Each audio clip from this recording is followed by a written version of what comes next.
gusta el caldo de camarón o de pulpo.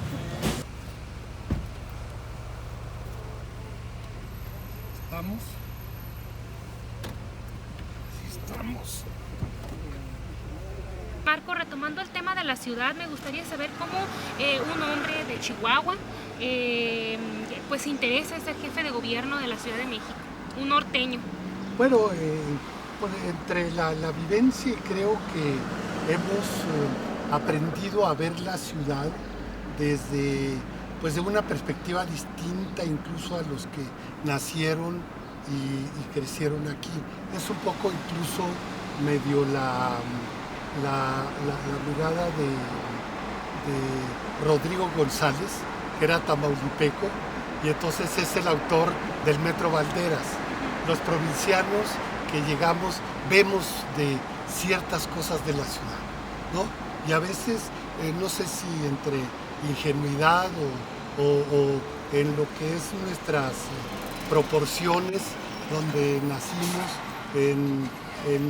en otras escalas, incluso de gente o de tamaño mismo de los pueblos o de las ciudades, vemos o comparamos cosas que se pudieran hacer dentro de la misma ciudad. Y a mí me tocó mucho y creo que fue tomarle mucho valor a lo urbano. Yo incluso hubiera dicho, como Gabriel Vargas, el autor de La Familia Burrón, si hubiera una ciudad más grande que esta, yo me hubiera ido a ella, ¿no? Y entonces, bueno, eso es es un gusto mismo por la concentración, por lo urbano, por cómo se pueden desarrollar las cosas, por la cultura que está en una ciudad con tanta historia, con tanta identidad, con tanta diversidad como la que tenemos. Y eso siempre me gustó.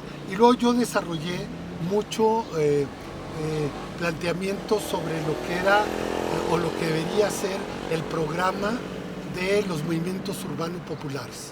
En la lucha por la vivienda me dio también mucho de la idea y el conocimiento sobre muchos de los aspectos de la ciudad, y con las formas de lucha, pensando incluso en la idea de superbarrio, era asociar que la vivienda no podía ser únicamente material, sino que tenía que tener agregado valores culturales. Fíjate esto que me comentas de Superbarrio, ¿cómo surge Superbarrio?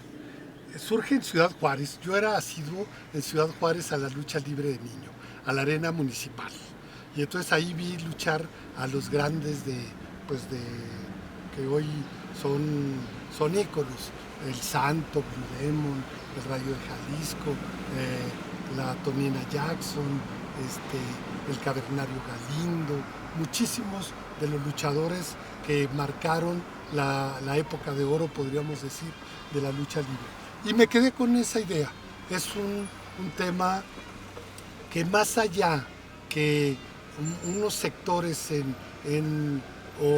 culteranos lo veían como una actividad para la gente ignorante o de baja estofa, etcétera, era porque se creían supuestamente la farsa que era la lucha libre.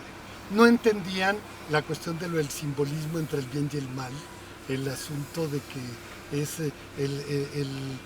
la gran fuerza de las máscaras, que tiene que ver, yo creo que desde la gran tradición de los guerreros mexicas, que se pugnaban, bueno, o se presentaban de manera zooforme, y eran el caballero tigre, el caballero águila, etc.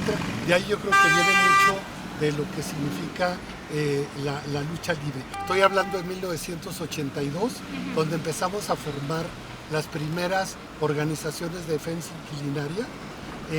Ahí surgió y se renovó la idea esta de superbarrio, que no se materializó hasta 1987 con el surgimiento de la Asamblea de Barrios.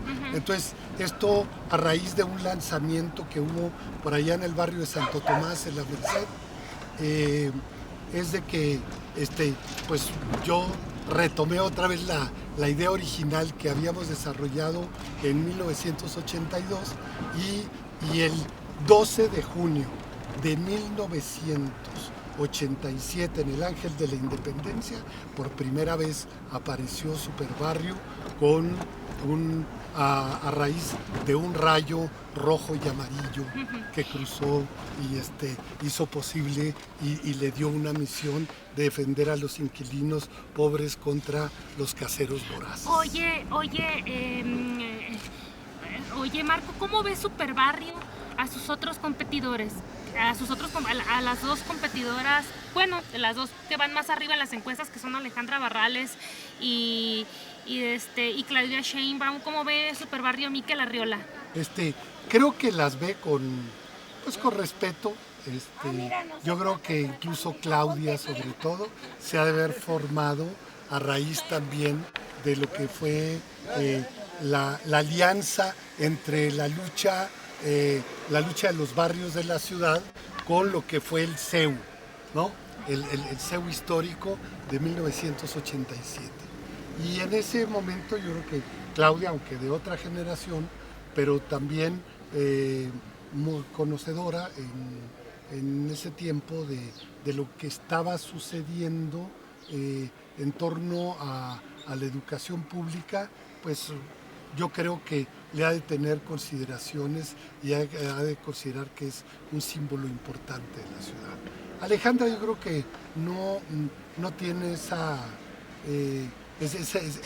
raíz, yo creo que es muy posterior y sobre todo ya tiene que ver con el proceso más de deterioro de lo que fue el proyecto propiamente del PRD, ¿no? Y las otras, no sé, bueno, por amistad también y cercanía con Purificación Carpintero, pues yo creo que también tiene mucho conocimiento y sobre todo le ha de causar también cosas de respeto. Superbarrio corresponde más o menos a esas vocaciones y a esos puntos de vista, pero Mikel Arriola, yo digo que es más parecido a Bruno Díaz, es Batman. ¿Por qué es Batman? Batman, unos dicen, es que es simpático, es que Batman también es un héroe, es un ciudadano que se defiende contra la violencia. Y quiero decir que exactamente es en contra de lo que yo estoy. Que es Batman, Bruno Díaz, es un rico extremo, víctima de un acto de violencia desde niño, pero que se decide a tomar y hacer justicia por su propia mano. Sobre la base y justificar el Estado fallido, el asunto es de que los ricos extremos llaman a hacer justicia por su propia mano. ¿Y qué es lo que provocan? Una espiral de violencia y sobre todo un deterioro de la vida de las ciudades, y por eso creo que es en tinieblas y es tenebrosa Ciudad Gótica, porque finalmente todos están fuera de la ley, todos. Oye, Marco, por ahí me dijeron que en una lucha que va a haber el sábado va a haber unas siamesas allí peleando y que son... ¿Qué pasó? Está lleno. Está lleno. ¿Y ahora? ¿Qué hago? ¿Qué hago? A ver si viene Mario allá en la esquina. A ver si Mario. Órale, sale, gracias. Y que estas siamesas son en alusión a las dos mujeres punteras que van en la contienda. Platícanos un poco por qué esta figura. Porque fíjate que ellas tienen más de vida común. Yo creo que pues han compartido desde antes de 1997, o si no es desde antes, lo que fueron pues una cierta cercanía. Y sin embargo, son 3 años de separación y entonces no se hacen cargo de su propia historia.